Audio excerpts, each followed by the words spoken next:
Good morning students, welcome to Vipshu academy. आज आपकी worksheet number 14 आई है सब्जेक्ट साइंस के लिए, क्लास 8 के लिए और डेट 18 नवंबर 2020 के लिए। इस वर्कशीट का टॉपिक है डिस्प्लेसमेंट रिएक्शन। डिस्प्लेसमेंट रिएक्शन क्या होता है? आपने पिछली वर्कशीट में टाइप्स ऑफ रिएक्शंस पढ़े होंगे, उन्हीं में से एक डिस्प्लेसमेंट रिएक्शन है। डिस्प्लेसमेंट रिएक्शन में से एक कंपाउंड होता है, उस कंपाउंड में से दूसरा मेटल उसको रिप्लेस या डिस्प्लेस कर देता है और एक डिफरेंट कंपाउंड बनाता है। जो पुराना कंपाउंड था अब वो नहीं रहेगा, एक नया कंपाउंड बना देता है। इसी रिएक्शन को हम डिस्प्लेसमेंट रिएक्शन कहते हैं। अगर इसे हमें डिफाइन करना हो तो ऐसे करेंगे कि the reaction in which the highest reactive metal displace the least reactive metal from the compound and form a new different compound is known as displacement reaction। मतलब कि ऐसा रिएक्शन जिसमें कि कोई मेटल हाईली रिएक्टिव मेटल जो है वो least reactive metal को पुराने कंपाउंड से रिप्लेस या डिस्प्लेस कर देगा और उसके बाद एक नया कंपाउंड बनेगा। तो इस तरह के रिएक्शन को हम डिस्प्लेसमेंट रिएक्शन कहते हैं। तो इस वर्कशीट में यही सब यहाँ पढ़ाया जाएगा। तो इससे अब कुछ बच्चों के मन में ये ख्याल आ रहा होगा कि मैडम हमें पता कैसे चलेगा कि कौन सा रिएक्टिव मेटल है और कौन सा कम है। तो इसके लिए आप लोगों को रिएक्टिविटी सीरीज़ जाननी बहुत ज़्यादा ज़रूरी है। वर्कशीट स्टार्ट करने से पहले ये पैराग्राफ मैं पढ़ा देती हूँ इसमें क्या है, उसके बाद मैं आपको रिएक्टिविटी सीरीज़ समझाती हूँ वो क्या है। We have learn that some metals are very reactive. हमने पढ़ा है कि कुछ मेटल्स बहुत रिएक्टिव होते हैं, कुछ लेस रिएक्टिव होते हैं और कुछ जो होते हैं बिल्कुल भी किसी के साथ रिएक्ट नहीं करते हैं। तो हम now we will learn about the reactivity of metals. हम रिएक्टिविटी ऑफ मेटल्स के बारे में पढ़ेंगे with the help of displacement reaction. इस डिस्प्लेसमेंट रिएक्शन के एग्जाम्पल से हम रिएक्टिविटी मेटल्स को समझेंगे। ठीक है, तो यहाँ पर आप लोग पहले इस चीज़ को कर लीजिए। ये देखिए, यहाँ पर इस एक्टिविटी में आपको 5 बीकर्स लेने हैं 100 ml के। ठीक है, 100 ml के लेने हैं और उसमें 50-50 ml सभी में आपको पानी भर देना है, यानी कि आधा आधा बीकर सबको भर देना है। उसके बाद हम इन सब बीकर्स में ये सारी चीज़ें ऐड करेंगे और फिर कुछ समय हम रहने देंगे और उसके बाद after some time we will observe the changes occurred in this beakers. तो हम क्या क्या रखेंगे? बीकर ए में हम कॉपर सल्फेट और जिंक ग्रैन्यूल रखेंगे इसमें, एंड देन बीकर बी में हम copper sulphate and iron nails रखेंगे, एंड सी में हम रखेंगे zinc sulphate and copper turnings, then D में रखेंगे iron sulphate and copper turnings. उसके बाद जिंक सल्फेट। कॉपर टर्निंग्स आप लोगों को समझ में आ रहा होगा, अगर आप नहीं जानते तो बता देती हूँ। कॉपर टर्निंग्स आप लोगों ने पेन में रिफिल्स में जो पीछे से डिप करने वाला पेन होता है जिसके अंदर वो होती है स्प्रिंग होती है ना, तो उसमें कॉपर की स्प्रिंग ही लगी होती है। आप लोगों ने बहुत सारे पेन्स के अंदर देखा होगा स्प्रिंग लगी होती है रिफिल के ऊपर, है ना, किसी किसी पेन में। तो वही जो स्प्रिंग होती है, कॉपर की स्प्रिंग जो होती है, उसी को ही कॉपर टर्निंग्स कहते हैं। ठीक है, उसके बाद जिंक सल्फेट में आयरन नेल्स रखेंगे। आयरन नेल्स मतलब कि लोहे की कीलें डालेंगे और उसके बाद हम इसे रेस्ट करने के लिए छोड़ देंगे थोड़े टाइम के लिए। उसके बाद हम क्या ऑब्जर्व करते हैं, ये देखिए, जब हमने ये सब चीज़ें कर ली है तो हम ऑब्जर्व करते हैं कि पहले जो था वो ऐसा था, ये ब्लू कलर का था, ये भी ब्लू कलर का था, ये जो था कलरलेस है, ये भी कलरलेस है, और ये जो डी वाला था ये थोड़ा थोड़ा मडी सा ब्राउन कलर का है। लेकिन जैसे ही हमने कुछ समय के बाद जब हमने नोटिस करा तो इनके कलर्स चेंज हो गए। ये जो है ए बीकर में, इसका जो ऊपर का कलर है वो एक्वा ब्लू सा हो गया है। ठीक है, ब्लू कलर का हो गया है ऊपर ऊपर। Blue colour of copper sulphate disappear, जो ब्लू कलर था वो डिसअपियर हो गया। जो देखो ये ब्लू था ना, ये गायब हो गया और एक ग्रीनिश सा कुछ बन गया, है ना, हरा हरा सा हो गया। और नीचे जो है ये जो है रेड कलर का बहुत ज़्यादा कुछ बहुत डिपॉजिट हो गया, मतलब कुछ रेड कलर का इकट्ठा हो गया इसके नीचे। जो इसके नीचे रेड कलर का कुछ इकट्ठा हुआ है वो है कॉपर जो इकट्ठा हुआ है। ठीक है, उसी तरह से कॉपर बी में भी देखोगे ब्लू जो है वो ब्लू कलर चेंज हो गया है, बिल्कुल डार्क ग्रीन बन गया और उसके नीचे भी कुछ जमा हो गया है। तो उसके नीचे जो जमा हुआ है वो भी क्या है बेटा, वो भी कॉपर है, ठीक है, जो नीचे जमा हुआ है। और जो इन ये जो चीज़ें हैं इनमें देखो कोई भी चेंज नहीं आया। ये भी वाइट था, नहीं बीच वाला ब्राउन था और लास्ट वाला वाइट है। तो देखो इसमें भी कोई भी चेंज नहीं आया, वो सेम रहे हैं, ठीक है। तो ये हमारी ऑब्जर्वेशन जो थी ये वाली, इसमें यही बताया गया है ऑब्जर्वेशन में कि बीकर ए में जो है जिंक ने डिस्प्लेस कर दिया कॉपर को कॉपर सल्फेट में से, और जिसकी वजह से ब्लू कलर जो कॉपर सल्फेट का था वो गायब हो गया, और पाउडरी जो रेड रेड कलर का जो थोड़ा सब्सटेंस है वो उसके नीचे जमा हो गया जो कि कॉपर है, ठीक है। अब जो रिएक्शन उसमें हुआ है वो क्या हुआ, रिएक्शन हम ऐसे लिखते हैं कॉपर सल्फेट CuSO4 इसका केमिकल फार्मूला है, और जिंक सल्फेट और प्लस कॉपर, ठीक है। तो ये जिंक ने इसको रिप्लेस कर दिया, यहाँ से इसको ख़त्म कर दिया और इसकी जगह खुद आ गया, और ये बन गया जिंक सल्फेट, और यहाँ पर जो था कॉपर वो बेचारा अकेला यहाँ रह गया। तो क्यों क्यों हुआ ऐसा, क्योंकि जिंक जो है बहुत ज़्यादा पावरफुल है कॉपर से। ये जो है हाईली रिएक्टिव मेटल है देन कॉपर से ये हाईली रिएक्टिव है, इसीलिए इसने कॉपर को डिस्प्लेस कर दिया या यहाँ से भगा दिया, और खुद इसकी जगह इसने घेर ली और वो बेचारा अकेला रह गया, राइट। अब उसके बाद हम सेकंड देख लेते हैं क्या हुआ इसको। देखो जब कॉपर सल्फेट ने हमने आयरन डाला तो इसने आयरन ये जो है फेरस सल्फेट बना लिया FeSO4। Fe आपको पता ही है कि जो है ये आयरन का ये आयरन का सिंबल है Fe, राइट। तो इसने Fe ने इसको यहाँ से हटा दिया, क्योंकि आयरन जो है हाई रिएक्टिव मेटल है ना, हाईली रिएक्टिव मेटल है, और ये लीस्ट है, ये ज़्यादा पावरफुल है, ये कम पावरफुल है। इसने इसको हटाया, इसकी जगह ले ली, और कॉपर ये अकेला यहाँ रह गया, ठीक है। उसको उसके यहाँ से इससे को हटाया और वो बेचारा अकेला यहाँ रह गया। तो ये इसका केमिकल रिएक्शन है पूरा का पूरा, ठीक है।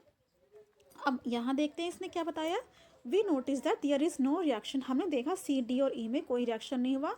The rule here is that more reactive metal, अब क्या रूल इसने फॉलो किया कि जो मोर रिएक्टिव मेटल होगा वो डिस्प्लेस कर देगा लेस रिएक्टिव मेटल को, लेकिन जो लेस रिएक्टिव मेटल होगा metal can not be displace, लेकिन जो लेस रिएक्टिव मेटल होगा वो हाई रिएक्टिव मेटल या मोर रिएक्टिव मेटल को डिस्प्लेस नहीं कर पाएगा। Is why there is no, इसीलिए C D और E में कोई भी डिस्प्लेसमेंट रिएक्शन नहीं हुआ है, क्योंकि C D और E में जो मेटल है वो कम पावरफुल है A और B के बीकर से, ठीक है। तो यहाँ पर आप लोगों को फिर ये बता दिया गया है, ये देखिए यहाँ पर आप लोगों को बता दिया कि जिंक सबसे ज़्यादा रिएक्टिव है, उसके बाद आयरन है, और उसके बाद कॉपर है, ठीक है। उसके बाद ये कॉपर इसका सबसे ज़्यादा लीस्ट रिएक्टिव है, सबसे ज़्यादा हाई है जिंक, देन Fe और Cu, यानी कि कॉपर जो है लीस्ट रिएक्टिव मेटल है। तो चलिए आशा करती हूँ कि आप लोगों को ये वर्कशीट बहुत अच्छे से समझ में आ गई होगी। तो चलिए हम अपनी एक्सरसाइज की तरफ चलते हैं।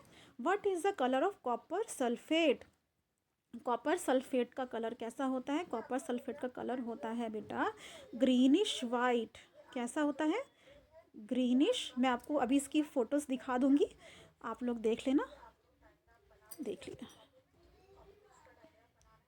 ग्रीनिश वाइट, ग्रीनिश, देखिए मैं अभी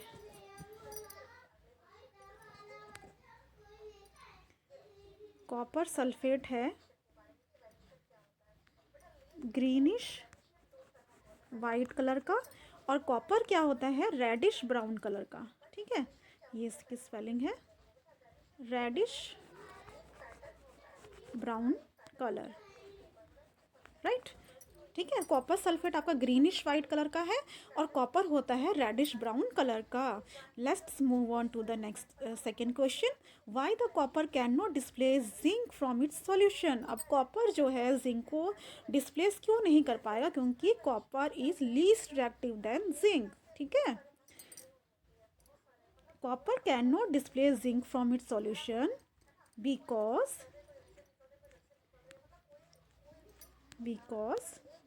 copper is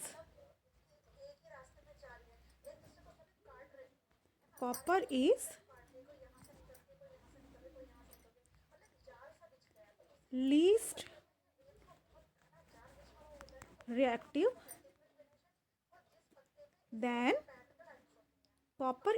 reactive than zinc, ठीक है। ये इसका आंसर होगा। आपको यहाँ से आंसर लिखना स्टार्ट करना है सेकंड का, और उसके बाद ये सब ऐड कर देना।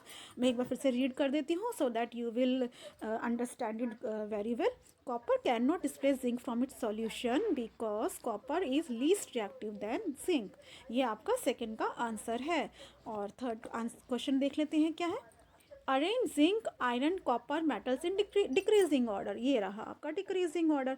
आपको ये जो येलो येलो दिख रहा है सेम इसी को ही आपको ऐसे लिखना है जैसे लिखा हुआ। जिंक सबसे हाईएस्ट है, देन एफ ही है, एंड सबसे लीस्ट है आपका सी यू। ये आपका थर्ड का आंसर है, राइट। अब हम चल कर लेते हैं फोर्थ क्वेश्चन। ये देखिए, what happens when an iron nail is placed in a copper sulphate solution. Iron nail को जैसे ये है, देखो CuSO4, CuSO4 copper sulphate solution का जो है ये फॉर्मूला है, ठीक है। अगर कॉपर सल्फेट सॉल्यूशन में हम आयरन को रख देंगे तो क्या रिएक्शन होगा, क्या बन जाएगा बेटा, FeSO4 बन जाएगा, क्योंकि आयरन जो है कॉपर से हाईली रिएक्टिव है, मोर रिएक्टिव है, इसीलिए आयरन कॉपर को डिस्प्लेस कर देगा और उसकी जगह खुद ले लेगा और बन जाएगा फेरस सल्फेट, और कॉपर यहाँ अपना अकेला हो जाएगा। तो ये आपका क्या है, फोर्थ का आंसर, ठीक है। आपको सिर्फ रिएक्शन लिखना था, ये है इसका रिएक्शन। और फिफ्थ में कंप्लीट द रिएक्शन। यहाँ पर जिंक है, यहाँ जिंक सल्फेट है, यहाँ कॉपर है। इसका मतलब क्या हुआ कि जिंक ने कॉपर को डिस्प्लेस कर दिया कॉपर सल्फेट से। तो यहाँ आ जाएगा आपका कॉपर सल्फेट, कॉपर सल्फेट यानी कि CuSO4, ठीक है। ये है, ये थी आप लोगों की आज की वर्कशीट। आशा करती हूँ कि आप लोगों को ये वर्कशीट पूरी एक्सरसाइज भी और पूरी वर्कशीट भी बहुत ही अच्छे से समझ में आ गई होगी। तो इसके बाद जो आप लोगों को दिखाया जाएगा वो है डिस्प्लेसमेंट रिएक्शन, मैं आपको समझाऊंगी, ठीक है। आप लोग please stay tune with this worksheet. I will teach you how to check the reactivity series and how to do the displacement reaction with the help of that reactivity series। बच्चों ये है आपकी रिएक्टिविटी सीरीज़। ये reactivity series का table है, reactivity series of metals. ये देखिए, सबसे ऊपर है पोटेशियम। पोटेशियम जो है मोस्ट रिएक्टिव मेटल है। Then sodium, calcium, magnesium, aluminium, carbon, zinc, iron, tin, lead, hydrogen, copper, silver and gold. जैसे जैसे आप नीचे आएंगे वो लीस्ट रिएक्टिव यानी कि कम पावरफुल होता चला जाएगा। बस इसी टेबल को आपको याद करना है। अगर आपने ये टेबल याद कर लिया तो आप लोगों को पता चल जाएगा कौन किससे ज़्यादा पावरफुल है। अगर मैं कहूँ आपसे, अगर मैं दो मेटल्स दे दूँ जैसे कि गोल्ड एंड पोटेशियम और पूछूँ कौन सा रिएक्टिव है ज़्यादा, तो आपका आंसर होगा पोटेशियम। तो इसी टेबल को आप लोगों को याद करना है, और इस टेबल में ही ये सब दिखाया गया है कि जैसे हम ऊपर को तरफ जाएंगे तो इसकी रिएक्टिविटी बढ़ती जाएगी, जैसे हम नीचे की तरफ जाएंगे तो ये लीस्ट रिएक्टिव होता चला जाएगा। बस हम लोग यहीं से ही सारी चीज़ें जो है जानते हैं। जैसे कि अगर मैं कॉपर सल्फेट और जिंक की बात करती हूँ तो देखो, अगर कॉपर सल्फेट CuSO4 है और मैं इसमें जिंक डाल दूं तो क्या होगा, देखो ज़रा, यहाँ पे कॉपर है, ये रहा कॉपर और ये है रहा जिंक।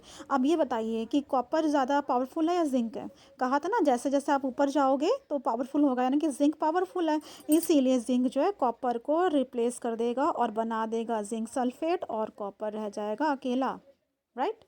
इसी तरीके से आप कर सकते हैं। ये देखिए, यहाँ पर अगर यहाँ पर है, मान लीजिए मैं ले रही हूँ कैल्शियम सल्फेट, चलो CaSO4, कैल्शियम सल्फेट को अगर मैं करवा रही हूँ Na से रिएक्ट, तो क्या होगा बेटा, कैल्शियम सल्फेट को अगर मैं रिएक्ट करा रही हूँ सोडियम से, तो सोडियम देखो, सोडियम क्या है, ये रहा सोडियम, ये रहा कैल्शियम। सोडियम जो है कैल्शियम से रिएक्टिव है ना, तो ये इसको रिप्लेस कर देगा क्योंकि सोडियम उसके ऊपर है, यानी कि वो है रिएक्टिव, तो ये बन जाएगा सोडियम सल्फेट, ठीक है। और यहाँ पर रह जाएगा Ca अकेला, ठीक है। उसी तरह से एक और एग्जांपल ले लेते हैं, थोड़ा सा लीस्ट रिएक्टिव ले लेते हैं। जैसे कि मैं ले लेती हूँ यहाँ पर Na, ये ले लेते हैं हम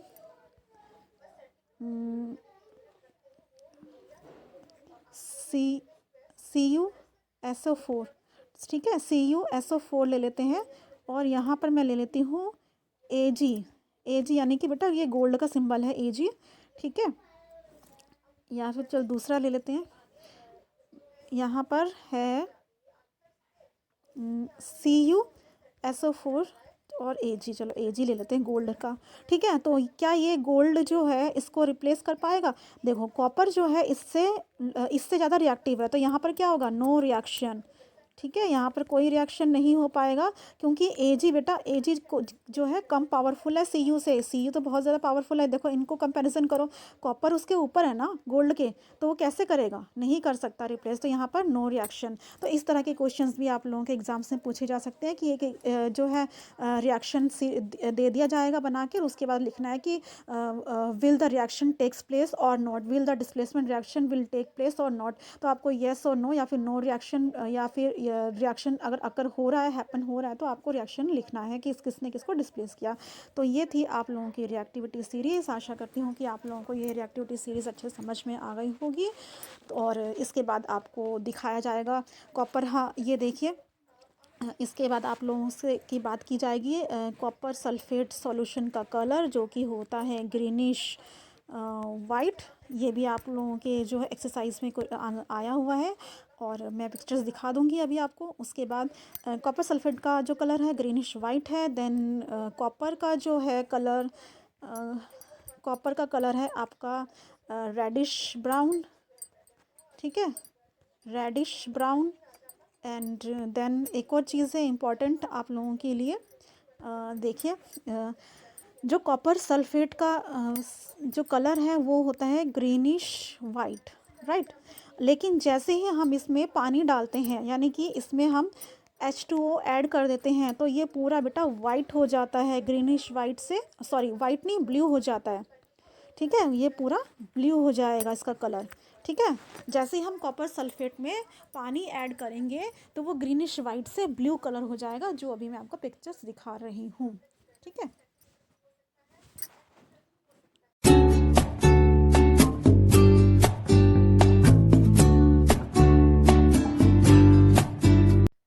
तो